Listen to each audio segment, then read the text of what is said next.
കോടതികളിൽ നിന്ന് എത്ര തല്ല് കിട്ടിയാലും നാണവും മാനവുമില്ലാത്ത കാരണഭൂതന്മാർ വീണ്ടും വീണ്ടും ചൊറിഞ്ഞുകൊണ്ടേയിരിക്കും. കാരണം ഖജനാവിൽ ഇഷ്ടം പോലെ പണമുണ്ടല്ലോ.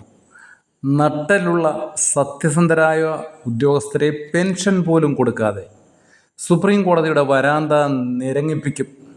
ഖജനാവിലെ കാശെടുത്ത് സിബൽമാർക്ക് നൽകിക്കൊണ്ട് ഇത്രയും സാഡിസ്റ്റിക്കായ ഒരു മാൻഡ്രേക്കിനെ കേരളം മുൻപ് കണ്ടിട്ടുണ്ടോ? എന്നോട് കളിച്ചാൽ ഇങ്ങനെ ഇരിക്കുമെന്നാണ് ഇവരുടെയൊക്കെ ഭാവം. നന്നായി ചന്തയൊറിയാൻ അറിയാവുന്ന അഴിമതി വീരന്മാരെ അരിയിട്ട് വാഴിക്കുന്ന കാരണഭൂതന്മാരുടെ നാട്. കീഴുക പ്രിയ നാട് എന്നല്ലാതെ എന്തു പറയാൻ? എത്രയോ ഉദ്യോഗസ്ഥന്മാർ ഇന്നും പെൻഷൻ പോലും കിട്ടാത്തത് സത്യസന്ധരായ ഉദ്യോഗസ്ഥന്മാരാണ്.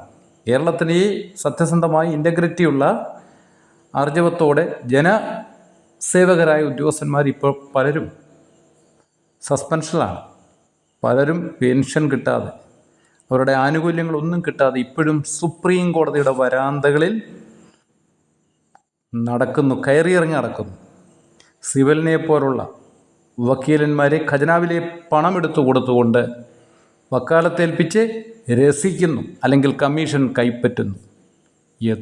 എന്തൊരു ഗതികെട്ട ഒരു അവസ്ഥയിലാണ് നമ്മൾ.